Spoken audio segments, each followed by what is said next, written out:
The Big Ten is looking to make changes to how they schedule football games. One thing, having a new defense cannot fix. And will having a new defense impact recruiting? All that and more right here on Locked On Buckeyes. You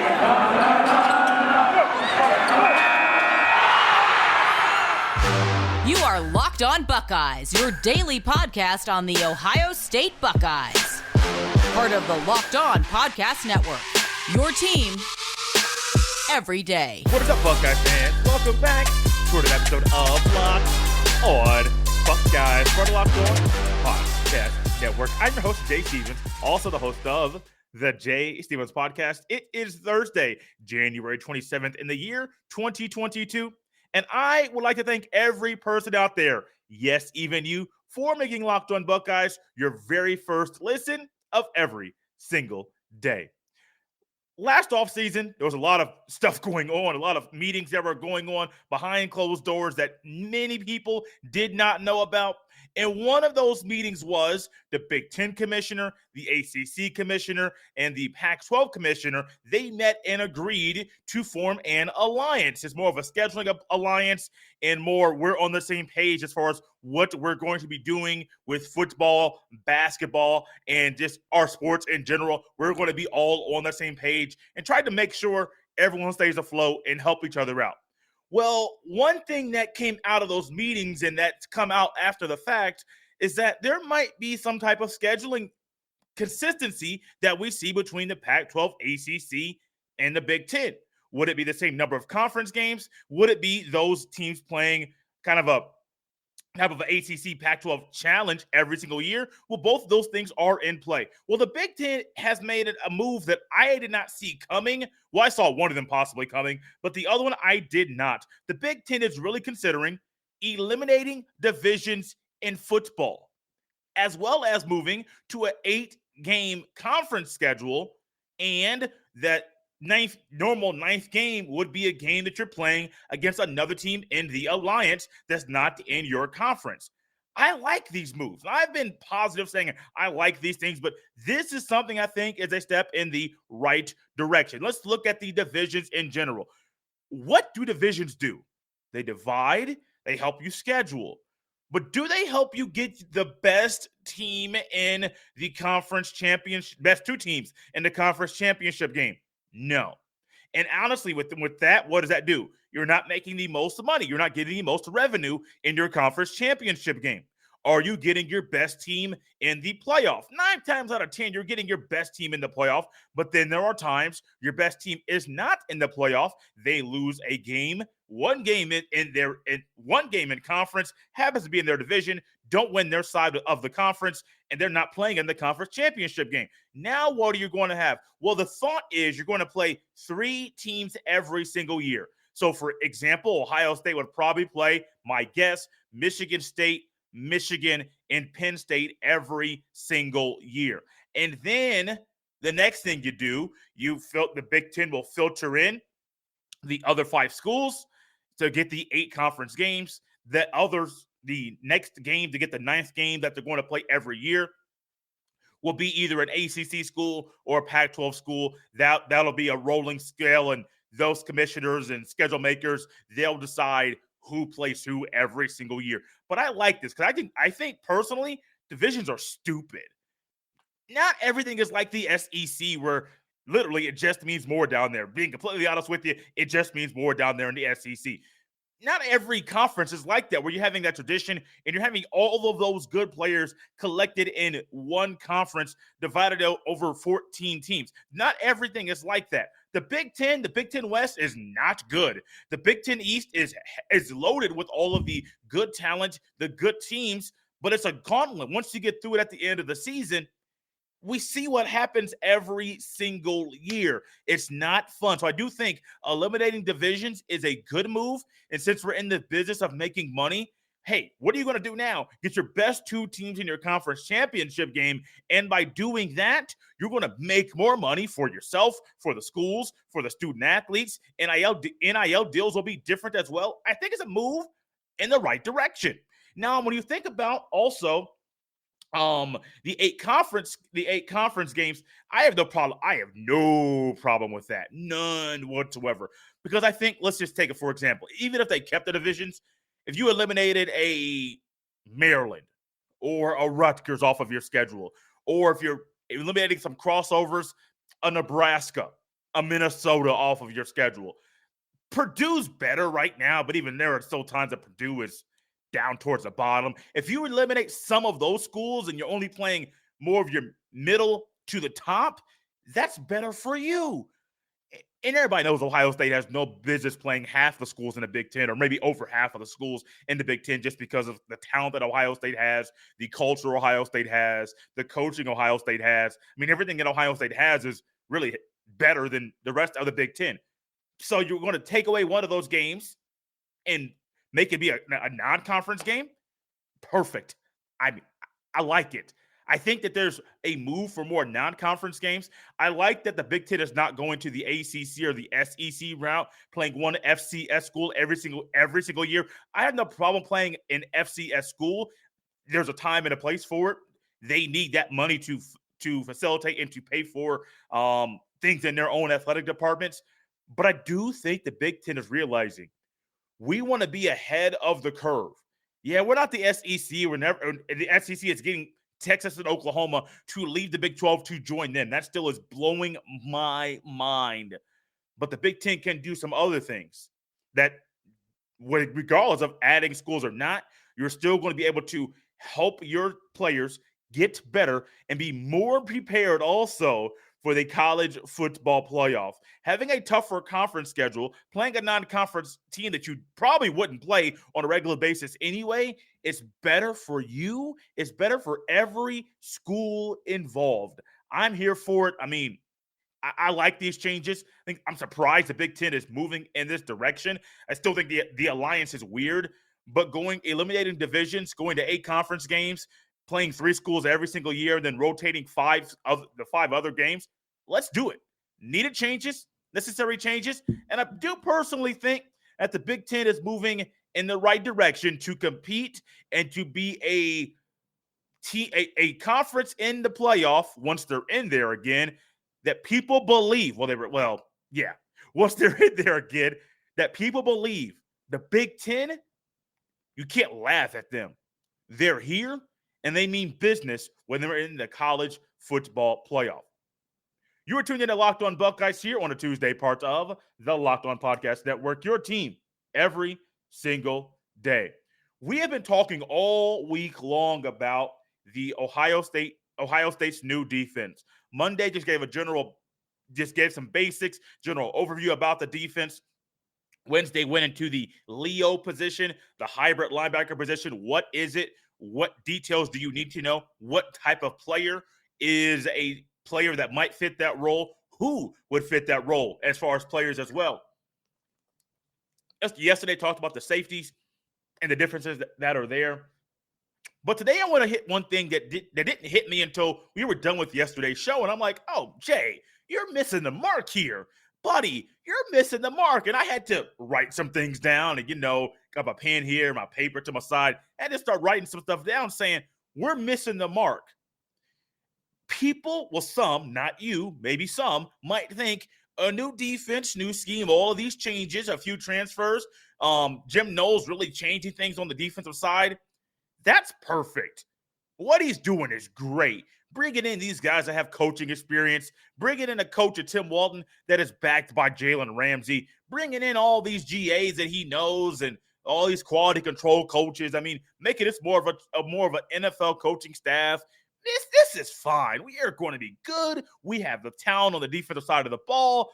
We are going to be just fine. But then there's one thing that a lot of people forget about when watching football. It don't matter who is calling the shots. It don't matter who is on the field. If you can't tackle, you ain't going to win many football games, buddy. You might not win a football game at all, but if you can't tackle, if you're struggling to tackle, you're going to have a hard time winning football. Now, the changes that we're seeing on the defensive side of the ball, they are impressive. They are improvements. They are a step in the right direction. They are you adapting to the current climate in college football and saying, okay, college football, we see what you're doing. We see the trends. Here's how we're going to combat said trends so that we are going to be a defense that can attack you at all times instead of you attacking us. Kind of like the new defense. It's a hybrid. You can have a four lineman front with a hybrid linebacker and a 2-point stance. You can have a three linebacker look with the stacked Leo linebacker. You can have the Leo linebacker line up in the A gap or the B gap. I mean, so much variation, very similar to a 2-3 defense. I mean, a really good 2-3 defense in basketball is a 2-3 rotating to a 3-2. 2-3 rotating to a 3-2. A really good coach that coaches the 2-3 defense, well, you will see it rotating from a 2-3 to a 3-2. Now, you have to have players that can do that as well. But like in basketball, if you have players that don't do the simple things, sliding, sticking to their responsibilities, rotating on defense, you're not going to play very good defense. You're going to get torched and get ate up. In football, I don't care if you have the best players, if you have all pros, it don't matter to me. You could have all Americans at every position. If you are not tackling, which has been a problem for Ohio State for not just this year. It was last year and a little bit the year before as well. If you're not tackling, you are seeing a big problem with your football team. The tackling at Ohio State has to get better. I understand there are limitations to what can happen at practice. There are limitations to how much hitting can happen at practice, how much practice time you can have.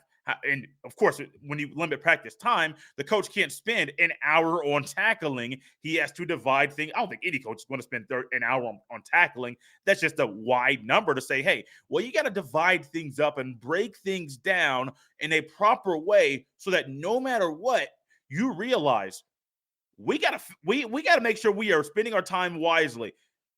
And I'm sure right now, Ryan Day, Jim Knowles, the defensive coaching staff, they're trying to find ways to work on the tackling at Ohio State. You don't have to watch many football games to see Ohio State was not a good tackling football team. You don't have to watch many games to see that Ohio State, their team speed was not up to par. You don't have to watch many football teams to see that there was a lot of confusion at times on Ohio State's defense. You don't have to watch many games to see on Ohio State that setting the edge was a problem. I know we're hitting that just a tackling, but a new defensive coach, sometimes those habits that players have, they don't go away. You know the old saying, it's hard to teach an old dog new tricks. I mean, you know how it is. Think about it. You've been playing basketball for a very long time. You're a basketball player. It's basketball season. I've been doing basketball stuff for a while. It's basketball season, and you've been playing pickup basketball with the boys for let's say 30 years. And you guys have your own routine. You know where you go. You have everything down pat. You have your style of basketball. It works for you. The next thing you know, all of a sudden, one of your boys can't play, but they gave you a replacement. Like, hey, man, my buddy wants to come in and fill my spot this week. I know I can't play, but he's good. I mean, trust me, he would not put this guy would not put a new guy in his spot if he was not worthy. Okay, great. He can't make it. The new guy's here. But the new guy is trying to teach you guys how to play basketball. Instead of trying to fit in with you, he's trying to teach you how to play basketball. Notice, you've been playing pickup basketball with this group of guys for 30 years. And then all of a sudden, he's like, well, hey, y'all, I know y'all normally do this, but we're doing this today. We don't do that. And what you really should be saying is, I don't do that.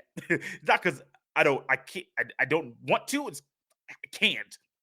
I don't do that. And so you're going through all of these things where he's trying to teach you how to play the basketball in his own mind because, he played college ball. You didn't. He can run a conference championship. Of course, if you didn't play, you didn't win that conference championship. And you're like, hey, man, look, we don't do this or I don't do this. It's like you should be saying, hey, bro, I can't do that. And then you're striving and you're trying to learn and you're like, hey, dog, I was going to be honest with you. I can't do this. Why, man? It's my brain's having a hard time picking this concept up.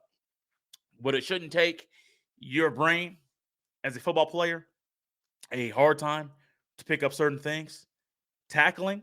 A lot of these guys have been playing football since they were youngsters. I mean, literally, 4-5-6, not tackle football 4-5-6, but you can probably play flag football 4-5-6 at years old. I don't know the exact ages. I don't have kids, so I have not signed a youngster up for flag football ever in my life. But flag football at a young age, you eventually get to tackle. A lot of these cats have been playing football for a very, very, very long time. But sometimes we're watching them play football and it's like they have never learned or tried or attempted to tackle anybody. But that's football for you. That's life for you. One thing a defense cannot fix is a poor tackling. The luxury, there's a long time between right now and the beginning of the season to work on the tackling at Ohio State. Because, buddy, it was bad last year.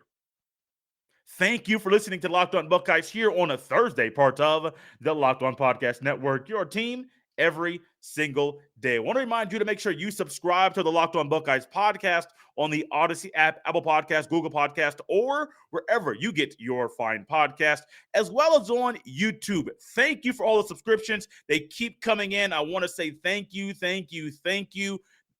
Hit the like button on this video. Hit that subscription button so you're subscribed to this channel. Hit that bell so you're notified every time a new video goes live. Thank you for all the growth. Thank you for the comments. I see them. Thank you for interacting with each other. That's why I love Buckeye fans. They're intelligent and they have no problem interacting with each other just to get down thoughts off of each other. Keep it up. Keep the growth going. It's greatly, greatly appreciated. Recruiting. We're in the midst of a recruiting period right now, a signing period or signing day, excuse me, not signing period. Signing day will be coming up in February. I believe it's after the Super Bowl. Don't quote me on that. I know it's either right before or right after. Just forget exactly which date it is. But another signing day is coming up. You're going to have more players signing their national letter of intent to play college football at different universities around the US of A. It's a great time. Great time for them. Great time for the coaches. Great time for the future teammates. Great time for the families. You work all this time, and now all of a sudden you're signing on that line that I'm going to play there, collegiately there. It's only for you only really sign it for 1 year, but you're signing to play there for one season there. And I like it. I'm really encouraged by the things that I have seen. Signing day is coming up. It's a very exciting time in college football. With signing day coming up and coaches have been going all over the country, recruiting different athletes, I'm curious and I wonder, I'm going to answer this question, will a new defense impact recruiting? Yes and no. Let me explain. The yes part is there's going to be a different, I won't say philosophy. They're going to go out and get different players. So if you're going to go out and you're normally going to get one strong safety, you're going to get two strong safeties now. Because as we have discussed in Jim Knowles' defense, there is one free safety. There are two strong safeties. All three safeties have the same responsibilities, but there's still only one free safety and two strong safeties. So you're still going to have to go out and get strong safeties. You're just going to have to get more of them now and make sure they know, hey, we're getting you and so in the same class. Don't worry. There are two strong safeties in our defense. It's perfectly fine. I know it's a little nuanced. I know it's a little different. You'll understand when you get here. Also, when he goes to the Leo position, there's only one of those. That's a special type of player. There are not many guys that might fit that Leo spot around the country, but you can find them. So you're going to have to go out and find a player that fits that role. Also, remember how we talked about how in the Big Ten, you're still going to play teams like Wisconsin and Iowa that have 2 tight end, 3 tight end sets, 2 running back sets. Sometimes you're bringing an offensive tackle to have 6 O-linemen, sometimes 7 O-linemen on the field at one time. That's still going to be there as well. That's not going to change. And so even though the theory or the belief is you're still going to have normally 3 defensive linemen, you're going to sometimes have 4 defensive linemen. So you're still going to want to have a good number of defensive ends because of the beef of the schools that school in Wisconsin, and many of you still don't like that school in Iowa. So you're going to have to combat that. But also, with a 3 down lineman, 3 defensive 3D lineman front, there we go. That's a different task. That's not normal for Ohio State. I can't remember the last time in my lifetime Ohio State has run 3 defensive linemen consistently. Your nose tackle is going to be 310, 320 plus, a hefty guy that's beefy, a stump. It's going to be hard to move. Many of you are not Steelers fans. Many of you have watched, or Browns fans that watch the Browns play the Steelers twice a year, and you see how that defense works every single year. Think about that at Ohio State. Now, of course, those guys are different. Those guys are more athletic, but you think about that at Ohio State. The defensive ends, you're going to have heavier defensive ends. Not so much your pass rush style defensive ends, but these are these are heavier guys that are going to have to take up space and eat up blockers there on the defensive line. These are also going to be guys that need to be athletic, because 3 defensive linemen in the front, there's a lot of slanting. There's a lot of stunts. You may start in one gap and slant to the next. You may start in one gap and loop around to the outside to go to to go on the outside of the outside defensive end. So there's a lot of different things, little variations, little creativity you can get with these guys, but they're heavier. So that's going to be a change to the recruiting as well. So yes, there is going to change in the recruiting as far as different types of players might be there. You're going to be recruiting more strong safeties. But when I say no, the type of player, young man, that Ohio State wants, that's not going to change.